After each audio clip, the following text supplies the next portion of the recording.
Welcome back. And Christopher Nolan just gave us his take on a 2,800-year-old epic poem, The Odyssey. And it ran through his signature time-bending blender. But in this video, we have to ask the ultimate question. Did a 2026 blockbuster live up to the hype? Is it the cinematic triumph that most of us expect it to be? Or is it a massive, pretentious disrespect to the original text? So consider this your spoiler warning. We're going to be diving deep into one of the biggest movies of the year, if not the biggest movie of the year. But it is definitely probably one of the most controversial movies of the year because of the creative liberties that were taken here, including the fact that our so-called hero gets slapped with a heavy case of amnesia. So let's get straight into the cinematic execution of everything, and I'll be honest. The first 30 minutes or so, the movie kind of drags a little bit, but let's add some fair context to my complaint. In the first 30 minutes or so, they are basically introducing us to all of our characters, building out the world, because this is a massive ancient world. They're building out everything, they're introducing everybody, and basically laying out everything that we're going to be playing with in this film. Because after that initial time, this movie moves really well. The action is top tier, and the movie also aggressively nearly touches on every single genre that there is. For an example, I'm talking full-blown horror elements, not just the Jurassic Park level tension of the Cyclops sequence or Xerxes' visceral body horror, but Nolan also threw us into the terrifying deep end with the sirens, the monstrous Scylla, I believe it's pronounced, and a pretty incredible but grim trip to the Underworld to raise the army of the dead. Now, it doesn't quite touch on comedy, and it doesn't really need to, but without much effort at all, it blends action and horror into this thoroughly entertaining experience. The cast, the characters, and the story, in my opinion, fire on all cylinders. Now, I'm not going to sit here and pretend to be some type of history buff because I am not. I would be lying to you if I sat here and told you that, oh yeah, I know every single fact off the top of my head about what was altered on the screen.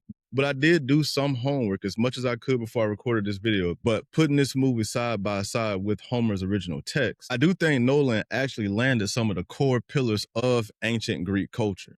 He did a really good job capturing the contrast between Kleos and Nostros. He also got the ancient law of Xenia, or the sacred law of hospitality, right. Zeus's law dictated that you treat a stranger exactly as you would treat anybody else because it could be a god in plain clothes. And I'm sure we've all heard the things of the gods who are walking amongst us. So when those suitors that evaded Ithaca spit in the beggar's bowl, is a blatant disrespect to the law, one, and they aren't just being jerks. They are actually committing a religious sin that is punishable by death. Now let's pause for a second because I want to ask everybody, have you actually read Homer's original text? I know a lot of us probably read it in school, probably ninth grade, 10th grade, maybe not all of the original text, but the Iliad and the Odyssey was definitely part of my high school experience. I'm not sure how it is now, but we definitely read it years ago. Or if you haven't read the original text, is this your first experience with this myth?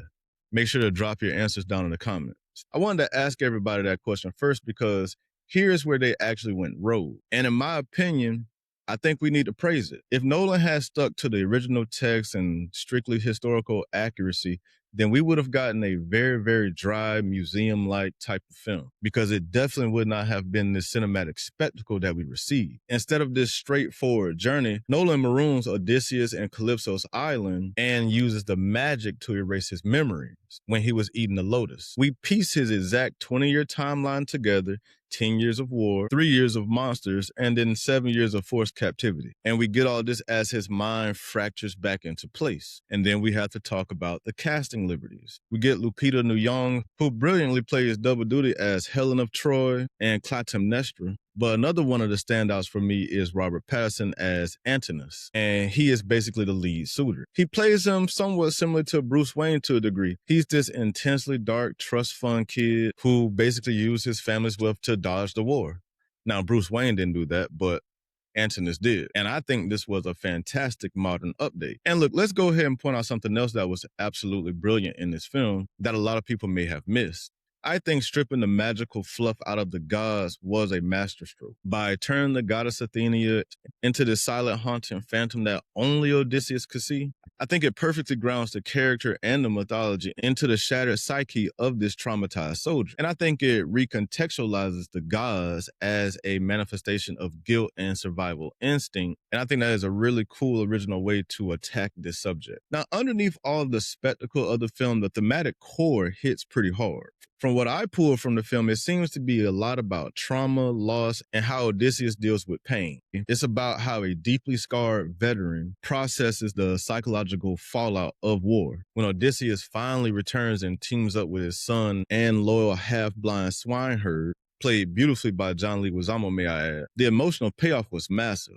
We get this incredible coming of age story of Telemachus going from basically a weak link to becoming a king at the end. And then Odysseus gets his full circle moment where he honors the gods, he keeps his promise to the fallen warrior Sinon, and he eventually sails off into the west with Penelope. Instead of staying back and ruling the kingdom that he slaughtered 100 men for, he basically leaves it all to his son in pretty capable hands. So is this the ultimate adaptation?